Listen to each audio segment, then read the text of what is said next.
Şəhid Elçin Hüseynov Zaminoğlu.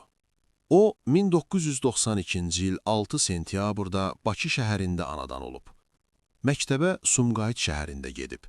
Həmçinin Sumqayıt Dövlət Texniki Kollecində gömrükxana işi üzrə təhsil alıb. İdmanın bir çox növləri ilə həvəskar şəkildə məşğul olub. Kollecdə keçirilmiş futzal yarışında birinci yerə layiq görülüb. Xarici dillərə marağı var idi. İngilis, Rus, həmçinin peşəsi ilə əlaqədar erməni dilini öyrənirdi. Kitab oxumağı sevirdi. Dininə bağlı olan Elçin xasiyyətcə ürəyi açıq, olduqca xeyirxah, humanist, eyni zamanda da zarafatçıl biri idi. O, ehtiyac sahiblərinə əlindən gəldiyi qədər yardım edərdi. O, çox zəhmətkeş biri idi. Məktəbli olduğu dövrdə belə boş vaxtlarında işləyər və qazandığı bütün pulları ailəsinə sərf edərdi. Elçin 2012-ci ildə hərbi xidmətə çağırılıb.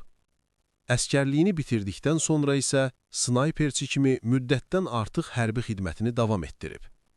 O, 2016-cı il aprel döyüşlərində, həmçinin 2020-ci il Tovuz döyüşlərində də iştirak edib. Milli qəhrəman şəhid Mübariz İbrahimov və general Polad Haşimov onun kumirləri idi. 2020-ci il 27 sentyabrda başlayan 2-ci Qarabağ müharibəsinə kəşfiyyatçı snayper kimi qatılıb. Suqovuşan uğrundakı döyüşlərdə boğazından yaralansa da, yarasını sarıyaraq vuruşmağa davam edib. 2 oktyabr tarixində düşmən gülləsinə tuş gələrək şəhadət zirvəsinə ucalıb. Nəşi 15 gün döyüş meydanında qalan Elçin, 17 oktyabrda Sumqayıt Şəhidlər Xiyabanında torpağa tapşırılıb. Subay idi. Vətən uğrunda və Suqovuşanın azadlığı uğrunda medalları, həmçinin Rəşadət ordeni ilə təltif edilib. Ruhu şad olsun.